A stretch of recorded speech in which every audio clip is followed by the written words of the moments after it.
Taste the Daily. Ranipet மாவட்டம் முசிறியில் வீட்டின் பூட்டை உடைத்து 60 சவரன் தங்க நகை 1.5 லட்சம் ரூபாய் ரொக்கம் கொள்ளையடிக்கப்பட்டது. இளங்கோ என்பவர் பணிக்கு சென்றுவிட்டு இரவு 2 மணிக்கு வீடு திரும்பிய போது அவரது வீட்டில் இருந்து 3 இளைஞர்கள் ஓடியுள்ளனர். வீட்டிற்குள் சென்று பார்த்தபோது பீரோவில் இருந்த 60 சவரன் தங்க நகை, 1/2 கிலோ வெள்ளி, 1.5 லட்சம் ரூபாய் ரொக்கம் கொள்ளையடிக்கப்பட்டதை கண்டு அதிர்ச்சியடைந்தார். ஸ்டாலின் ஃபெயிலியர் மாடல் ஆட்சியில் காவல்துறை கும்பகர்ண தூக்கத்தில் இருப்பதால் குற்ற செயல்கள் அதிகரித்துள்ளதாக குற்றம் சாட்டப்படுகிறது. தூத்துக்குடி மாவட்டம் ஏரலில் குரங்கணி முத்துமாலையம்மன் கோயில் உண்டியலை உடைத்து கொள்ளையடிக்கப்பட்ட சம்பவம் பரபரப்பை ஏற்படுத்தியுள்ளது. கோயிலில் நாராயணன் சந்ததி மற்றும் துர்க்கையம்மன் சந்ததி முன்பு வைக்கப்பட்டிருந்த உண்டியல்கள் திருடப்பட்டுள்ளன. ஸ்டாலினின் ஃபெயிலியர் மாடல் ஆட்சியில் காவல்துறையினர் கும்பகர்ண தூக்கத்தில் இருப்பதால் கொள்ளை சம்பவங்கள் அதிகரித்துள்ளதாக குற்றம் சாட்டப்படுகிறது.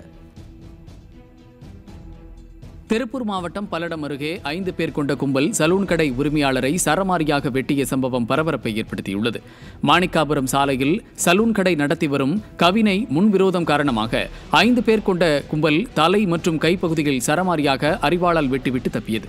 இதையடுத்து மேல் சிகிச்சைக்காக கவின் திருப்பூர் அரசு மருத்துவமனைக்கு அனுப்பி வைக்கப்பட்டார். ஸ்டாலினின் ஃபெயிலியர் மாடல் அரசின் ஏவல் துறை தப்பியோடிய கும்பலை பிடிக்க முடியாமல் திணறி வருகிறது.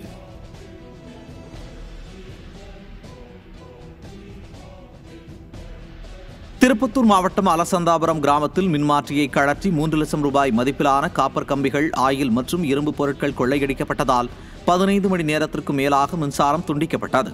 விவசாய நிலங்களில் உள்ள கேபிள் ஒயர்களும் கொள்ளையடிக்கப்படுவதாக ஏற்கனவே விவசாயிகள் புகார் அளித்திருந்தனர்.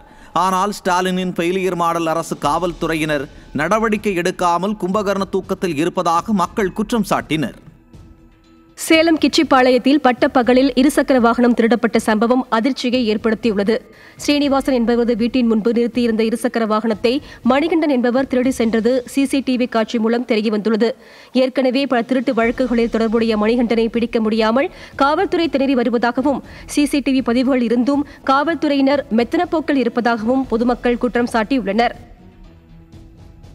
திருவாரூர் மாவட்டம் முத்துப்பேட்டை அருகே சிங்கப்பூரில் வேலை வாங்கி தருவதாக கூறி பணத்தை ஏமாற்றியவரின் மகனை கடத்த முயன்ற 5 பேர் பிடிபட்டனர். தஞ்சாவூரைச் சேர்ந்த இளையராஜா என்பவர் தனது சகோதரரின் வேலைக்காக சிங்கப்பூரில் வேலை பார்க்கும் சௌரிராஜன் என்பவரிடம் 2 லட்சம் ரூபாயை கொடுத்து ஏமாந்துள்ளார். இதனால் ஆத்திரமடைந்த இளையராஜா உட்பட 5 பேர் சௌரிராஜனின் மகனை கடத்த முயன்று பிடிபட்டனர்.